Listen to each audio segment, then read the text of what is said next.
Hi, Michael Sankey here. This is the President's report from the ACODE Annual General Meeting and Business Meeting, which was held on the 17th of November. First, I would like to acknowledge the traditional owners and country throughout Australia and their continuing connection to land, waters and community, and pay respect to their cultures, country and elders past, present and emerging. I'm coming to you from Larrakia land up here in Darwin, and of course, kia ora to all our New Zealand colleagues. Well, it's been a fantastic year, very full. We started the year with our first workshop in March, though the executive had been working towards this for quite some time before this in the new year. We had a planning meeting in February and really got into planning out ACODE 88, which was in relation to, of course, the kerfuffle that had been happening with generative AI and what that all meant to the universities in our sector. So the executive decided to run this session. It was on embracing staff and student productivity using AI tools. We had 241 registrations for that and from 31 institutions. And over the course of the day, most of those people rocked up at one point or another. Of course, we're thinking about how we embrace AI in learning and support. It wasn't just about dealing with it, but it was about embracing it. So we looked at some of the tactics and tools for academic integrity that have emerged at that point. Of course, more have emerged since. And also looking at how staff could embrace this with this thought of productivity in their mind. We then looked at the next steps that ACODE representatives could take. We did, of course, associate this with a little survey that then resulted in a white paper. So the survey was run prior to the workshop. Very thankful for Lene, Kate and Steve from Auckland there who pulled the survey and the findings from the workshop together in this white paper, Embracing AI for Student and Staff Productivity. This has already been well cited around the sector, and we did make a number of recommendations based on our deliberations at the time. Steve, of course, also has been running our TEL Leadership Mentoring Program, and that will continue next year. And we've had 4 groups of 3 working with a mentor, each group with a mentor. And it's not a mentoring activity that is a one-on-one, it's a group activity that is around leadership. So as things emerge and as issues come up, it's a great little forum in which you to discuss those things and to get some insights from others in the group. In April, we then had theatre. Now, we jointly run theatre with Cordit and Call, and that was held in Brisbane at the entertainment centre there. And there I was presenting the ACODE presidential address. About 10 minutes after that, I hopped in an Uber and presented at the emergency at Wesley Hospital, where I was unfortunately admitted. So that was a bit of I missed the rest of the conference, but all good now. Mid-year, we ran ACODE 89 and took a little bit of a different stance in ACODE 89. We looked at cyber acuity and cyber security for the 21st century classrooms. So not just about cyber security, but also looking to how we can use these to our advantage. And we had a fantastic session that kicked us off with Thomas King from Microsoft with 4 things about cyber security that we should probably know. Cordit also helped us with this workshop and with a Cybersecurity 101, defending our digital environments and empowering educators, a great little workshop that we had with them. We then had a sector roundtable. And so with our university reps, what were we doing within our institutions? And we had great discussions around what each institution was doing within those groups.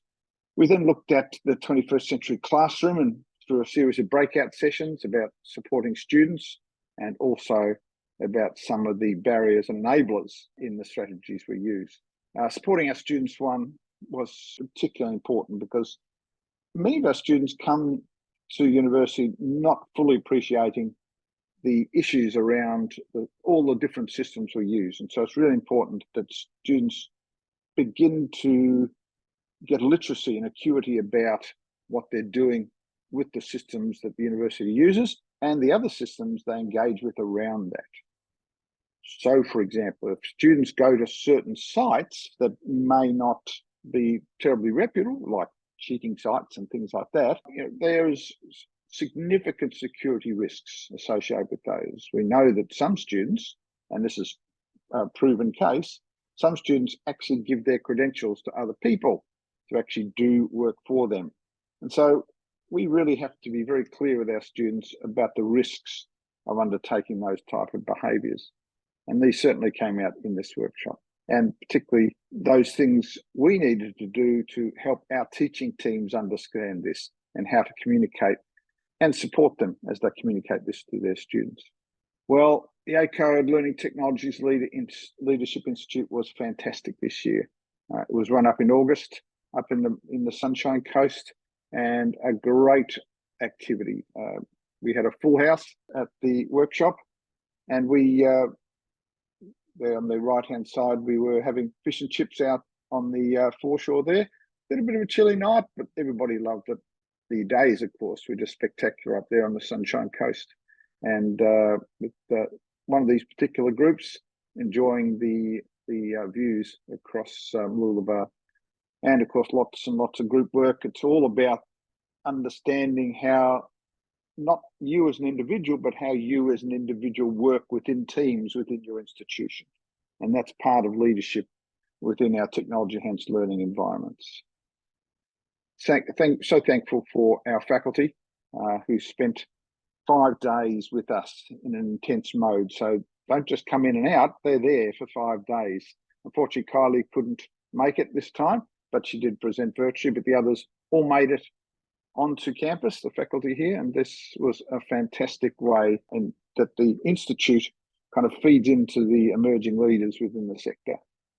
And these guys are so engaged with the participants. So many positive comments back from the participants around that. Of course, we had our sponsors, Anthology and Pimblepad, their kind of feedback fruits, and thank you so much to them. 45 participants, but at the beginning of the year and COVID and things like that have been happening, we weren't even sure we were going to get 36, and we were blown out of the water when we got 45 participants from 23 institutions, and we had a couple of representatives from vendors as well, which is great for them because they get a really good sense of what's happening in the institutions when they participate like this.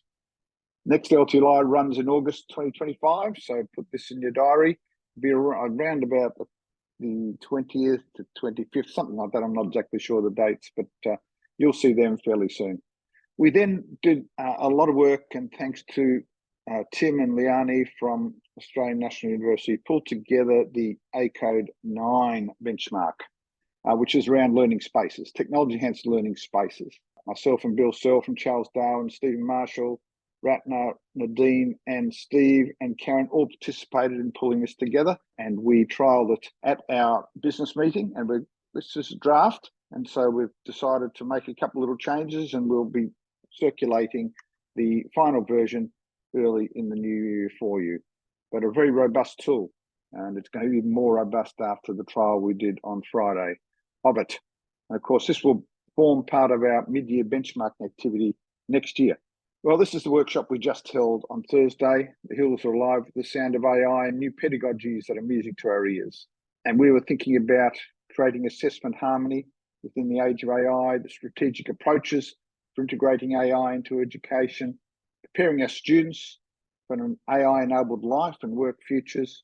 We had a student panel, which was just magnificent. Why AI? Exploring the benefits, challenges, and solutions for AI in education, and some of the new pedagogies that are emerging from this, which I say are music to our ears. The ACODE forums, of course, form part of the fundamental activities of ACODE. We had 102 forums this year, discussion forums on our Moodle site. They are always a highlight as we, as technology-enhanced learning leaders, share our expertise and ideas and questions, and we just work some of these things through. And I'm so thankful for all the members who participate in those forums.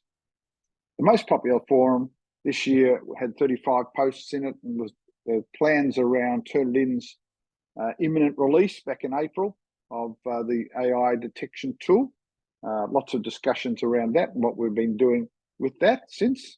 Of course, ChatGPT featured fairly heavily in the discussions as well, with 35 different posts. H5P and the management and admin of that got a good run as well, as did learning management system and support, the ways in which we support our learning management systems at our institutions. Interestingly, Spark Plus and the alternatives to Spark Plus got a good run as well, and some of the different tools that are emerging within the sector that you can do peer reviews, student peer review of assignments in, students peer reviewing each other's work and things. Very interesting. The team site is also well used. We do that across the mentoring programs and some of the activities we do, which we don't want to be too public. And so that is well used as well, as is our LinkedIn and X profiles. So X hasn't been performing that well. We're not getting a lot of engagement, but the LinkedIn site certainly got a lot of engagement over the last year. We're also developing a new website in WordPress or Campus Press, and we will be sharing that with you in the new year. We also run a YouTube channel, mostly for our internal videos, and this video, of course, is running on that YouTube channel. We don't make a big deal of that, but it is there and gets quite a good use as well. Our executive are just phenomenal. Just love working with our executive. Steve is Vice President, and Karen, of course, is our Executive Officer. Does a fantastic job pulling us all together and keeping us on track. Thank you for all the others. Of course, this is my last gig as President. I've done my 4 years, maximum term I can serve as President, and 4 years as Vice President before that, and serving on the exec before that. But I'm very pleased to announce that Professor Kate Ames from Central Queensland University will be taking over the reins of presidency as of January next year, and really looking forward to seeing Kate take the reins and to take this ACODE forward. I will, of course, still be a rep for ACODE for Charles Darwin University, but look forward to working with Kate in any way that I can support ACODE in the future. So all that's left for me to say is thank you. Thank you so much for being involved in ACODE. Thank you for your contributions over the years. Thank you to the people who have contributed to our workshops and to our benchmarking and to our LTLI, to the forums. Thank you so much. I'm really appreciative of all you've done for ACODE and trust that you will stay engaged with us in the future. Thank you.